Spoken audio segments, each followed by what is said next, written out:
اسلام کے دوسرے خلیفہ عمر ایک ایسی شخصیت جنہیں دیکھ شیطان بھی اپنا راستہ تبدیل کر دیتا.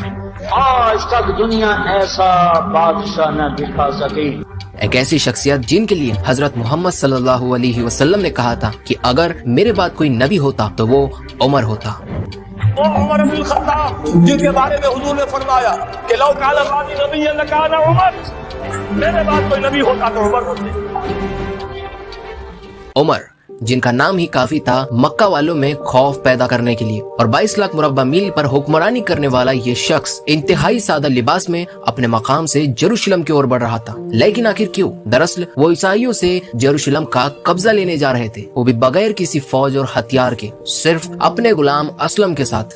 دوستو، آپ کا انٹرسٹ بڑھانے کے لیے یروشلم کی اس زمین کے بارے میں بتانا چاہوں گا کہ مسلمان، یہودی اور عیسائی ان تینوں مذاہب کے ماننے والوں کے لیے یہ زمین کافی مقدس ہے، اور یہی وہ زمین ہے جس کے لیے تاریخ میں سب سے زیادہ خون بہایا گیا. لیکن یہاں سین یہ ہے کہ عیسائی خود حضرت عمر کو بغیر کسی جنگ اور خون خرابے کے یروشلم ان کے قبضے میں دینے کے لیے تیار ہو جاتے ہیں. لیکن آخر کیوں؟ اب یہاں دو سوال بنتے ہیں. پہلا یہ کہ آخر کیوں عیسائی جن کے لیے یہ زمین اتنی مقدس ہے جتنی مسلمانوں کے لیے، تو وہ بغیر کسی جنگ کے یروشلم کو حضرت عمر کے حوالے کرنے کے لیے تیار ہو جاتے ہیں؟ کیا یہ کوئی سازش تھی یا کچھ اور دوسرا سوال یہ بنتا ہے کہ جب حضرت عمر وہاں پہنچے تو ان لوگوں نے حضرت عمر کے ساتھ کیسا برتاؤ کیا؟ دوستو، انہی سوالوں پر آگے بات کریں گے آج کی اس ویڈیو میں. لیکن اس سے پہلے اگر آپ کو اس طرح کی اسلامک ویڈیوز پسند ہیں تو ہماری حوصلہ افزائی کے لیے اس چینل کو سبسکرائب ضرور کریں. ویڈیو پسند آئی تو لائک ضرور کریں. اور ویڈیو شروع کرنے سے پہلے آپ کو بتانا چاہوں گا کہ یہ میرا پہلا ویڈیو ہے جو کہ اسلامک ہسٹری پر بیسڈ ہے، اور اگر اس ویڈیو میں آپ کو لگتا ہے کہ مجھے یہ نہیں بولنا چاہیے تھا یا پھر کچھ پوائنٹس ایڈ کرنے چاہیے تھے تو وہ آپ بے جھجک کامنٹ باکس میں بتا سکتے ہیں.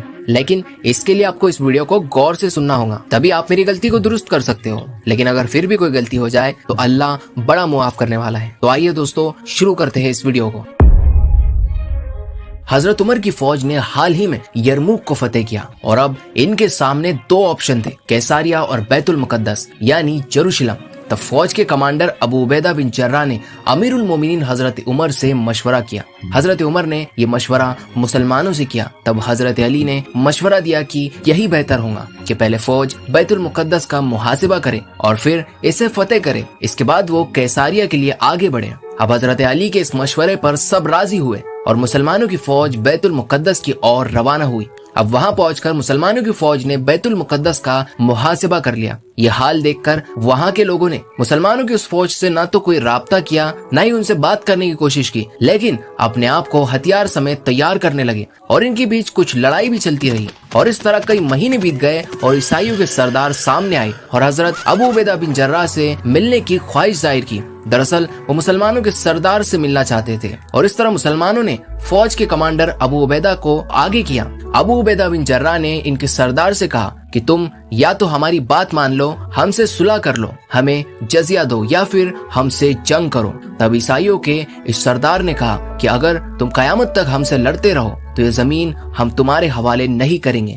لیکن ہاں، اس زمین کو وہ ایک ہی شخص فتح کر سکتا ہے جس کی نشانیاں ہماری کتابوں میں موجود ہیں، لیکن تم میں وہ باتیں ہمیں نظر نہیں آتی. اور اس طرح جب ابو عبیدہ بن جراح نے اس کی یہ بات سنی تو انہوں نے اس کے بارے میں اور جاننا چاہا اور ان سے نشانیوں کے بارے میں پوچھنے لگے. تب اس نے کہا کہ میں تمہیں نشانیاں تو نہیں بتا سکتا، لیکن اتنا ضرور کہہ سکتا ہوں کہ وہ ایک درویش بادشاہ ہے جس کی نشانیاں ہماری کتابوں میں موجود ہیں. اور اس طرح حضرت ابو عبیدہ بن جراح سمجھ گئے کہ وہ درویش بادشاہ تو مدینے میں بیٹھا ہے، اور اس طرح خط کے ذریعے انہوں نے یہ ساری باتیں حضرت عمر تک پہنچائی.